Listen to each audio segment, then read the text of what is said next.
Hey guys, during the last weeks and month I had sufficient time to try out my Canon 24-105mm lens, and now I feel ready to make a review about it.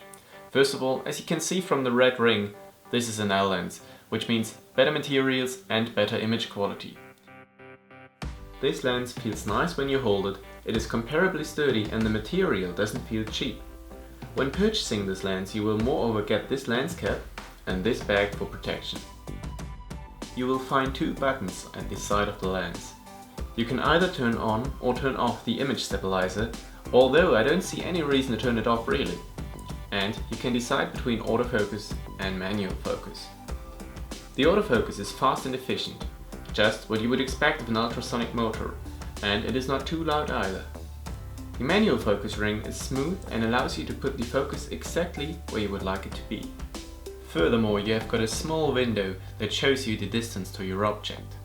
Always keep in mind that with this lens you have got a minimal distance of 45 cm or 1.5 foot, so it is not really a macro lens, although you can get pretty close to your object with a crop camera such as the 70D or 550D. The zoom is fully manual of course, and a big advantage for filmmakers is that you can zoom in pretty smoothly. Keep in mind that the lens will extend when you zoom in, but the good thing is that you don't have to readjust your focus because the glass inside does not shift.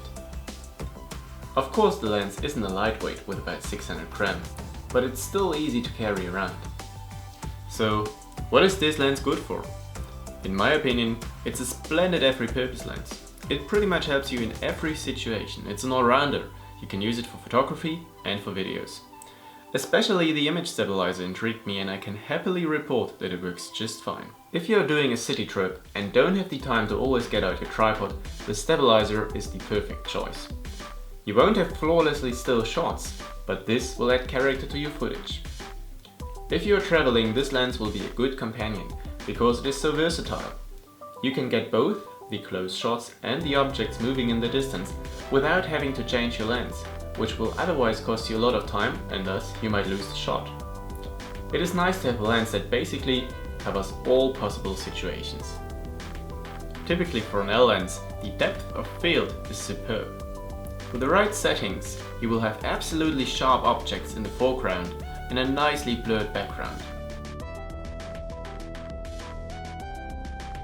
So what are the downsides of this lens? There are not many so to speak, but I would like to put emphasis on at least one point.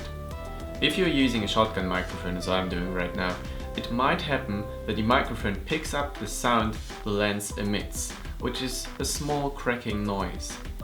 This might come especially unhandy if you're in a quiet surrounding and would like to record the sound of your surroundings.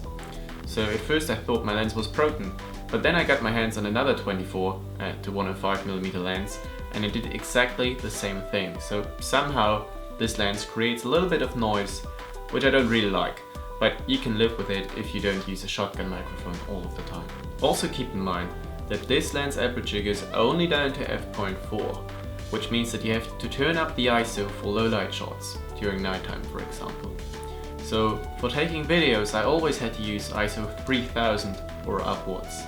For photography you can always lengthen your shutter speed or just use a tripod, but keep in mind that if you have got a moving object you won't get a clear shot during the nighttime.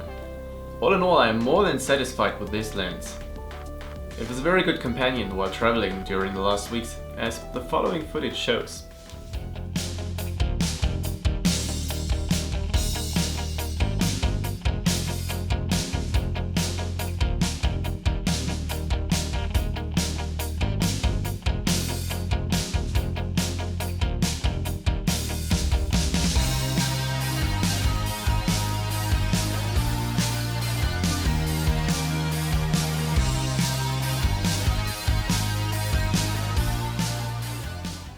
Okay, that's it guys. If you have got any questions or remarks, feel free to share in the comments below. And also make sure to check out my channel for more reviews to come. Please subscribe. Thanks and bye.